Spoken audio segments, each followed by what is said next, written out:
దేవునామానికి మహిమ కలుగును గాక. ప్రభునందు ప్రియ సహోదరి సహోదరులకు మనందరి ప్రభును రక్షకుడైన యేసుక్రీస్తు వారి దివ్యమైన నామంలో మీ అందరికీ నా శుభములు శుభాభివందనములు తెలియజేస్తున్నాను. ఈరోజు మనం బైబిల్ గ్రంథం నుండి ప్రాముఖ్యమైన ప్రశ్నకు సమాధానాన్ని మనం ఈరోజు ఆలోచిద్దాము. మనం దేవుని వాక్యమును చేత పట్టుకొని సమాజంలో చెప్పడానికి వెళ్ళినప్పుడు, సువార్తను ప్రకటించేటప్పుడు, ఇతరులతో దేవుని వాక్యమును మనం పంచుకునేటప్పుడు వారి నుండి మనకి ఎదురయ్యే ప్రశ్నలో ఒక ప్రశ్న ఏమిటంటే, సమాజంలో ఇన్ని విశ్వాసములు ఉన్నప్పటికీ కేవలము క్రీస్తునే ఎందుకు నమ్ముకోవాలి? క్రీస్తునే నమ్ముకోవాల్సినంత అవసరత ఏంటి అనే ఆ ప్రశ్న మనకి ఎదురవుతూ ఉంటుంది. అంత మాత్రమే కాదు, కానీ క్రైస్తవ సమాజంలోను ప్రపంచంలోను క్రైస్తవ సమాజంలోను ఒక ఆలోచన విధానం ఏంటంటే, క్రీస్తును నమ్ముకుంటే వ్యాధులు పోతాయి, క్రీస్తును నమ్ముకుంటే బాధలు పోతాయి, క్రీస్తును నమ్ముకుంటే ఉద్యోగం వస్తుంది, క్రీస్తును నమ్ముకుంటే వివాహం కాని వారికి వివాహం అవుతుందనే ఆలోచన విధానం ఉంది. ఈరోజు క్రీస్తును కూడా నమ్ముకునే వారిలో కొంత మటుకు ఇలాంటి వారు మనకు కనబడతా ఉంటారు. అయితే బైబిల్ చెప్తున్న విషయం ఏమిటంటే, ఈ జీవిత కాలం మటుకి క్రీస్తునందు మనము నిరీక్షణ కలిగిన వారమైన ఎడల మనుషులందరికంటే దౌర్భాగ్యులమని బైబిల్ చెప్తుంది. అంటే వాక్యమును బట్టి చూస్తే అది సరైన విశ్వాసము కాదు, సరైన క్రీస్తుని నమ్ముకోవాల్సిన విధానం కూడా కాదు. అటైతే క్రీస్తును దేని కొరకు నమ్మాలి అని మనం ఆలోచిస్తే దానికి బైబిల్ ఎన్నో సమాధానాలు చెప్పింది. క్రీస్తును నమ్ముకోవడానికి ఎన్నో కారణాలను బైబిల్ చెప్పింది. అందులో కొన్ని కారణాలు మనం ఈరోజు ఆలోచించగలిగినట్లయితే, అందులో మొదటిగా క్రీస్తుని ఎందుకు నమ్ముకోవాలంటే బైబిల్ చెప్తున్న మొదటి కారణం ఏమిటంటే, మొట్టమొదటి మనిషి అయిన ఆదాము దేవుడు చేయొద్దన్న పనిని చేసి, దేవుని ఎదుట పాపమును చేసి, అప్పటిదాకా దేవునితో ఉన్న సన్నిహిత సంబంధాన్ని ఆదాము కోల్పోయాడు. ఇప్పుడు ఆ విధానం అనేది మనుషులందరూ కొనసాగించారు. అందరూ దేవునికి దూరం అయిపోయి దేవునికి వ్యతిరేకమైన స్థితిలో దేవునికి వ్యతిరేకమైన స్థితిలో బ్రతుకుతా, దేవునికి వ్యతిరేకమైన స్థితిలో మనుషులందరూ బ్రతుకుతా దేవునికి దూరం అయిపోయారు. ఇప్పుడు క్రీస్తునే ఎందుకు నమ్మాలంటే అందుకు ఉన్న ప్రాముఖ్యమైన కారణం ఏంటంటే, క్రీస్తును నమ్మితేనే దేవునితో సరైన సంబంధాన్ని మనము కలిగి జీవించగలం. క్రీస్తును నమ్మితేనే దేవునితో సరైన సహవాసంలోనికి మనం రాగలం. నువ్వు దేవునితో సరైన సంబంధాన్ని కలిగి జీవించడానికి క్రీస్తునే నమ్మాలి. ఇక రెండవ కారణం, క్రీస్తునే ఎందుకు నమ్మాలంటే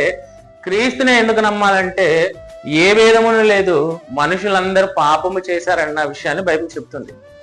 మనుషులందరూ పాపం చేసి మనుషులందరూ నశించి నరకానికి జారిపోయే స్థితిలో ఉన్నారు. అలాంటి వారిని అందరినీ రక్షించి తన ప్రాణమును పెట్టి తిరిగి లేచి మనుషులందరినీ నిత్య జీవనపు నడిపించడానికే క్రీస్తు ఈ లోకానికి వచ్చి తన ప్రాణమును పెట్టి మరణించి తిరిగి లేచాడు. ఇప్పుడు క్రీస్తునే ఎందుకు నమ్మాలంటే అందులో ఉన్న రెండవ కారణం ఏంటంటే, నశించి నరకానికి జారిపోయే స్థితిలో ఉన్న నీవు నిత్య జీవానికి పొందాలి అంటే, నిత్య జీవం నడవాలి అంటే, నిత్య జీవాన్ని నువ్వు పొందుకోవాలి అంటే ఖచ్చితంగా నువ్వు ఎవరిని నమ్మాలంటే క్రీస్తునే నమ్మాలి. క్రీస్తునే ఎందుకు నమ్మాలంటే రెండవ కారణం, నశించి నరకానికి జారిపోయే స్థితిలో ఉన్న వారందరూ నిత్య జీవాన్ని పొందుకోవాలంటే ఖచ్చితంగా క్రీస్తునే నమ్మాలి. క్రీస్తుని ఎందుకు నమ్మాలంటే బైబిల్ చెప్తున్న సమాధానం ఏంటంటే, మూడవదిగా మనమందరము దేవుని పిల్లలగుటకు, మనుషులందరూ దేవుని పిల్లలగుటకు క్రీస్తునే నమ్మాలి. అందుకే బైబిల్ ఎలా చెప్తుందో ఒకసారి చూద్దాం. యోహాను గారు రాసిన సువార్త 1వ అధ్యాయము 12వ వచనాన్ని మనం చూడగలిగినట్లయితే, నన్ను ఎందరూ అంగీకరించిరో వారందరికీ, అనగా తన నామమందు విశ్వాసం ఉంచి వారందరికీ దేవుని పిల్లలగుటకు ఆయన అధికారము అనుగ్రహించెను.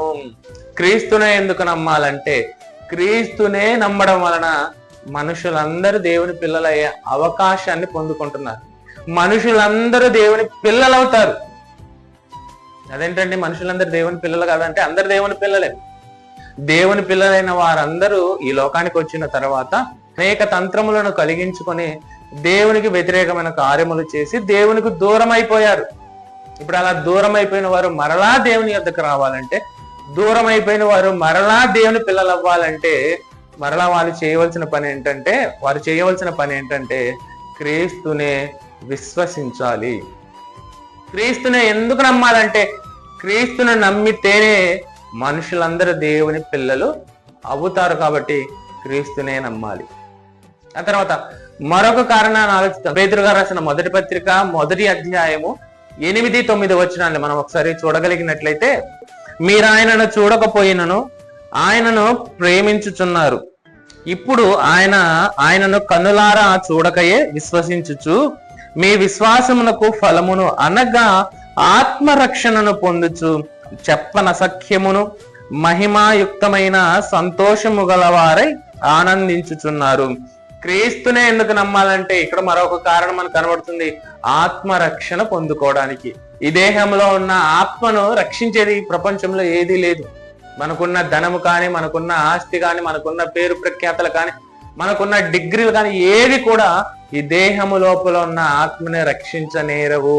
మరి ఏది రక్షించగలదంటే క్రీస్తునందు విశ్వాసము మాత్రమే రక్షించగలదు.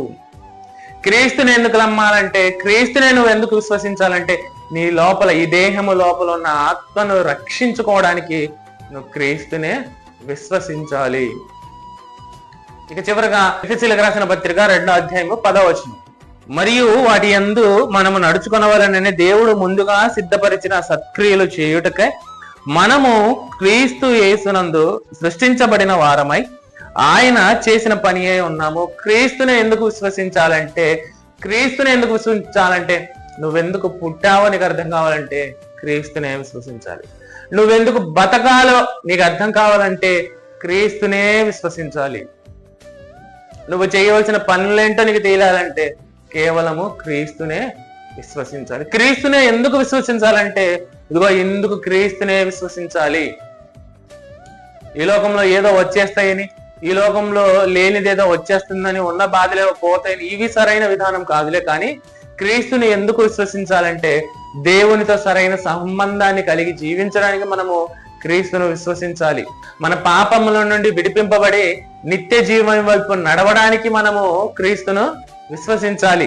దేవుని పిల్లలగుటకు మనము క్రీస్తునే విశ్వసించాలి. మన దేహం లోపల ఉన్న ఆత్మను రక్షించుకోవడానికి క్రీస్తునే విశ్వసించాలి. చివరిగా అసలు మనం ఎందుకు పుట్టాము, ఎందుకు సృజించబడ్డాము, ఎందుకు బ్రతకాలి, దేనికోసం బ్రతకాలన్న విషయములు కూడా తెలియాలన్నా క్రీస్తునే విశ్వసించాలి.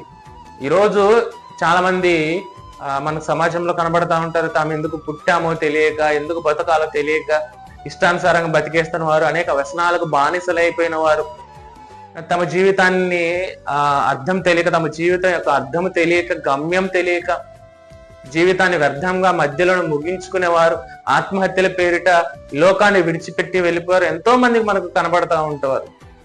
అలా ఏ మనిషి కూడా ఉండకూడదు అంటే తామెందుకు పుట్టారో, తామెందుకు బతకాలో తెలియాలి. క్రీస్తును విశ్వసిస్తేనే ఆ విషయం ఎప్పుడు అర్థమవుతుందంటే, కేవలము క్రీస్తును విశ్వసించినప్పుడే తామెందుకు పుట్టారు, ఎందుకు బ్రతకాలి, ఏం చేయాలనే విషయాలు అర్థమవుతాయి. విశ్వసించిన మనమందరము ఆయన ఎదుట నమ్మకంగా బ్రతికే వారిగా ఉండాలి.